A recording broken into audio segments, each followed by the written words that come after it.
Bagaimana saya bisa memotivasi orang lain? Mempercayai orang lain sebelum mereka membuktikan diri adalah kunci untuk memotivasi orang lain agar mencapai kapasitas mereka. Semua orang suka didukung. Dukungan akan membuat mereka bersemangat ketika jatuh dan memotivasi mereka ketika sedang berkecil hati. Agar menjadi seseorang yang mendukung, Anda harus mempercayai hal terbaik dalam diri orang lain. Anda harus yakin atas mereka. Kenyataannya, selain sangat penting untuk membangun dan mempertahankan semua hubungan positif, keyakinan ini pun sangat sulit ditemukan saat ini. Lihatlah keempat fakta mengenai keyakinan berikut ini. Fakta pertama, kebanyakan orang tidak mempercayai diri sendiri. Sebuah komik strip yang berjudul Sue karya Jeff McNally mengisahkan seorang editor yang tidak ramah dari salah satu surat kabar berdiri di atas gundukan tanah dalam sebuah pertandingan baseball. Sang catcher berkata kepadanya, "Kamu harus yakin bahwa lemparanmu akan melengkung." Dalam gambar selanjutnya, Sue menjawab, "Mudah baginya berkata seperti itu. Ketika harus mempercayai diri sendiri, saya tidak bisa." Itulah yang dirasakan banyak orang saat ini. Mereka tidak bisa mempercayai diri sendiri. Mereka percaya bahwa mereka akan gagal.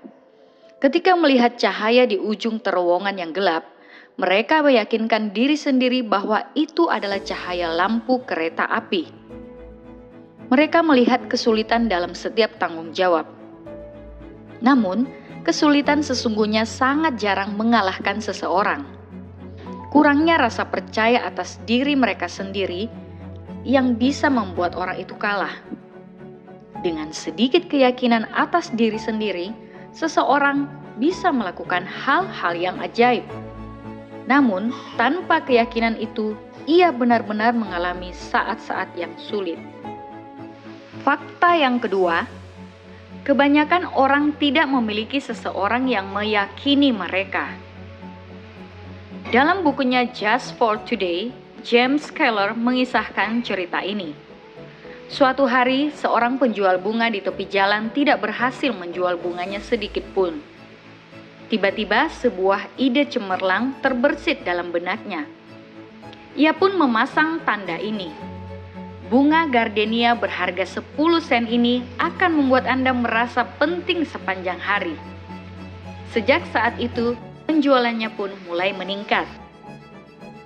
Dalam masyarakat kita saat ini, kebanyakan orang merasa diasingkan. Kuatnya rasa kebersamaan yang dulunya pernah dinikmati oleh orang telah berkurang. Banyak orang tidak menerima dukungan keluarga seperti yang sering ditemukan 3 atau 40 tahun yang lalu.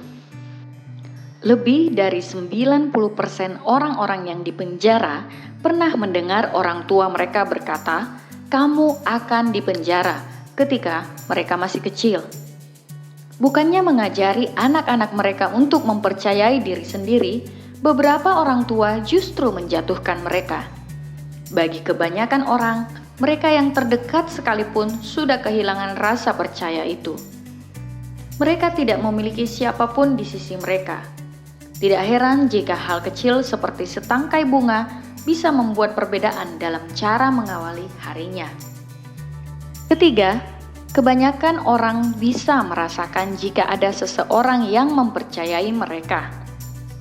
Insting manusia bisa segera merasakan jika ada orang lain yang mempercayai mereka. Mereka bisa merasakan apakah Anda benar-benar percaya atau hanya dibuat-buat. Mempercayai seseorang sepenuhnya bisa mengubah kehidupan. Dalam bukunya Move Ahead with Possibility Thinking, Robert Schuller, pendeta dari Crystal Cathedral di Garden Grove, California, menceritakan kisah yang mengagumkan mengenai sebuah kebetulan kecil yang mengubah kehidupannya sebagai seorang anak laki-laki. Pamannya mempercayainya dan menunjukkan rasa percaya itu melalui kata-kata dan tindakannya. Robert menceritakan, mobil pamannya melaju melewati gudang yang tidak dicat dan berhenti dalam gumpalan awan tipis yang sebenarnya adalah debu musim panas, tepat di depan pintu gerbang rumah mereka. Robert berlari bertelanjang kaki melintasi teras yang penutup lantainya sudah pecah-pecah dan melihat paman Henry melompat keluar dari mobil itu. Ia tersenyum sangat lebar, mengacak-acak rambut saya yang tidak disisir, dan berkata, "Wah, kamu pasti Robert. Sepertinya kamu akan menjadi pendeta suatu hari nanti." Malam itu, saya diam-diam berdoa, kata Robert. "Tuhan, jadikan aku seorang pendeta kalau sudah besar nanti." Saya percaya bahwa Tuhan membuat saya berpikir bahwa hal itu mungkin, dan saya pun akhirnya menjadi pendeta. Demikian tulis Robert. Ingatlah selalu bahwa tujuan Anda bukanlah membuat orang lain lebih menghargai Anda. Tujuan Anda adalah membuat mereka lebih menghargai diri sendiri. Milikilah keyakinan dalam diri orang lain, dan keyakinan mereka pun akan mulai bertumbuh. Fakta yang keempat, kebanyakan orang akan melakukan segalanya agar keyakinan Anda bisa menjadi kenyataan dalam diri mereka. Orang akan bangkit atau gagal untuk memenuhi harapan Anda atas mereka. Jika Anda menunjukkan ketidakyakinan atau keraguan, mereka pun akan mengembalikan kurangnya rasa percaya Anda itu dalam bentuk kinerja yang biasa-biasa saja. Namun, jika Anda percaya pada mereka dan berharap agar mereka bekerja dengan baik, mereka akan melakukan lebih dari yang Anda harapkan ketika berusaha melakukan yang terbaik. Dalam prosesnya, Anda berdua akan memperoleh keuntungan. John H. Spalding mengekspresikan pemikiran itu dengan cara ini. Mereka yang mempercayai kemampuan kita melakukan lebih dari sekedar memicu kita. Mereka menciptakan keadaan yang memudahkan kita meraih kesuksesan.